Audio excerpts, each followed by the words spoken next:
case, it's not surprising that that was the wound that ensued. Most shotgun and high-powered rifle wounds are not survivable. A Nebraska man's head is nearly blown off when his girlfriend allegedly barged into his home and opened fire. So far, the grisly crime remains without motive.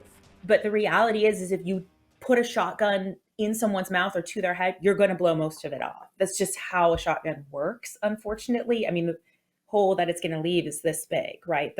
Those wounds are not survivable typically. Investigators say it happened December 29th in Omaha, Nebraska. According to an affidavit, quote, officers were advised that a white female with pink hair wearing a shirt and no pants made forcible entry. The woman was later identified as 31-year-old Alyssa Roman, who had to be forcibly removed from the home. They say she'd forced her way inside, where first responders would find the body of her boyfriend, 33-year-old Alan Kritzer. He'd been shot in the head. Court documents say Roman later told investigators, quote, Kritzer did not shoot himself and that they were the only two individuals present in the residence at the time the homicide occurred. Officials say Roman made multiple incriminating statements. We sat down with former CIA officer and FBI agent Tracy Walder to make sense of the case as we know it.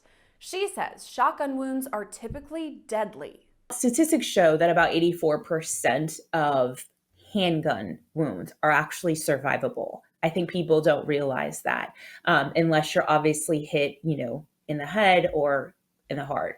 But the reality is shotgun wounds are much different than that, right? It will depend if it was a pellet gun.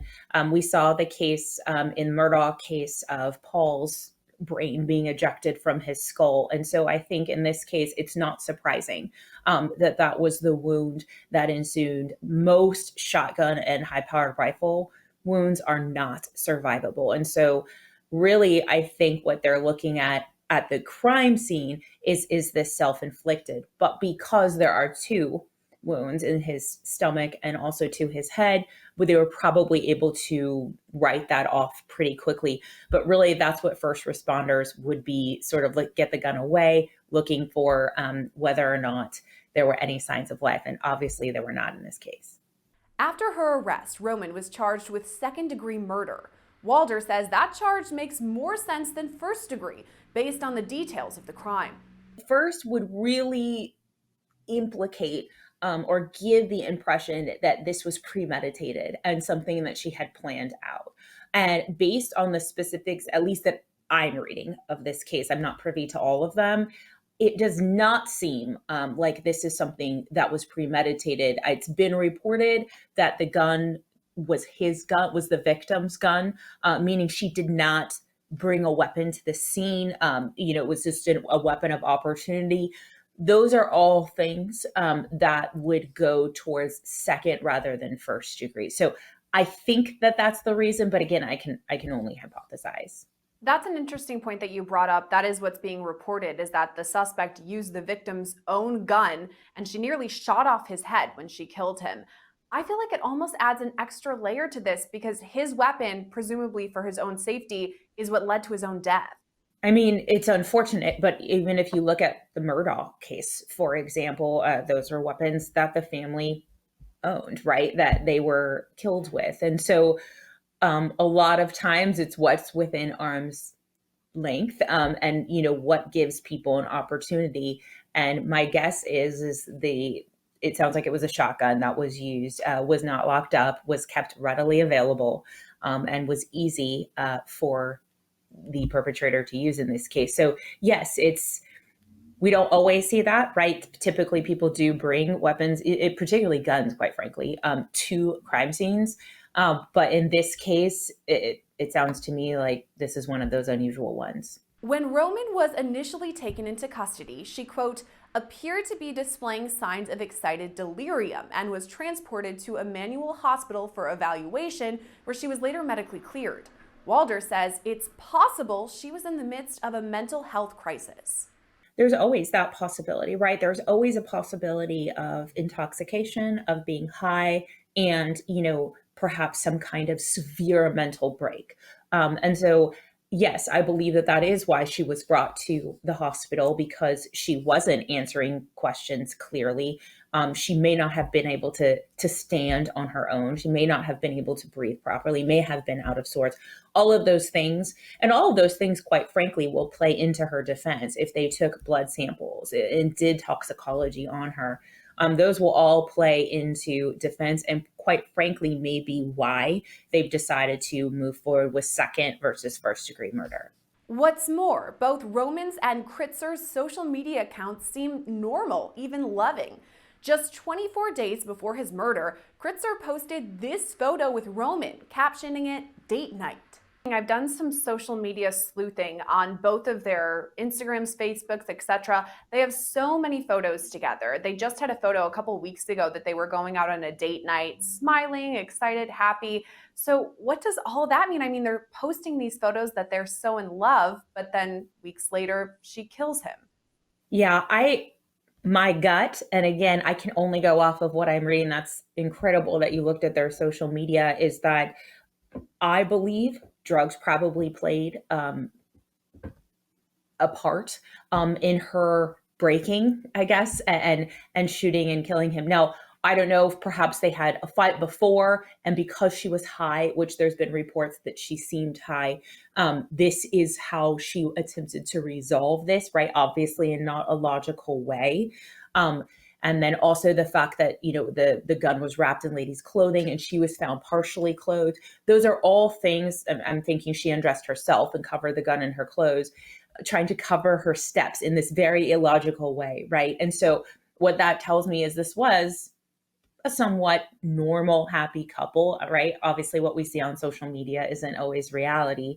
That perhaps had a fight. Maybe things got bad. Maybe both were intoxicated or high. And this is how she chose to resolve the fight on a whim. Another unanswered question in the case: why? What was Roman's motive? So far, I haven't seen anything reported from police or investigators about a motive in this case. That's kind of what we've been talking about a lot. It almost seems out of the blue. But how important is it for investigators or prosecutors to find a motive or really have that nailed down? I think motive would be important if they decided to try her with first degree.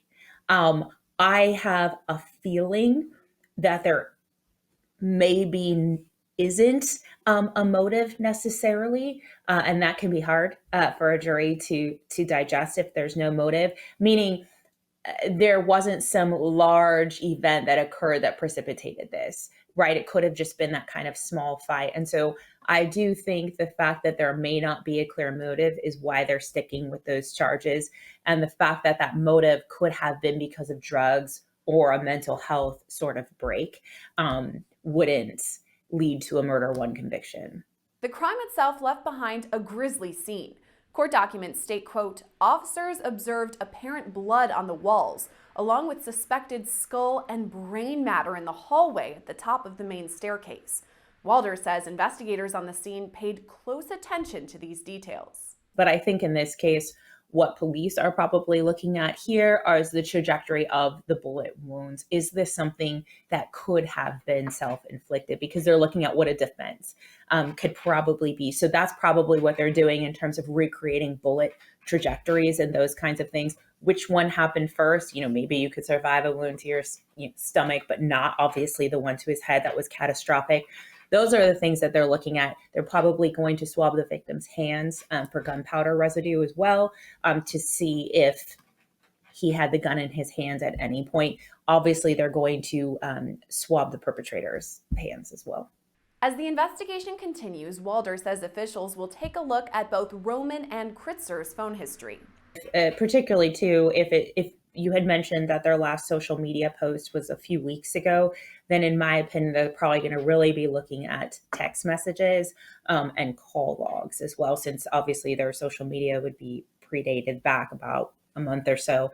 So I think they're really going to look at that just in terms of seeing what transpired that day that ultimately led to this event.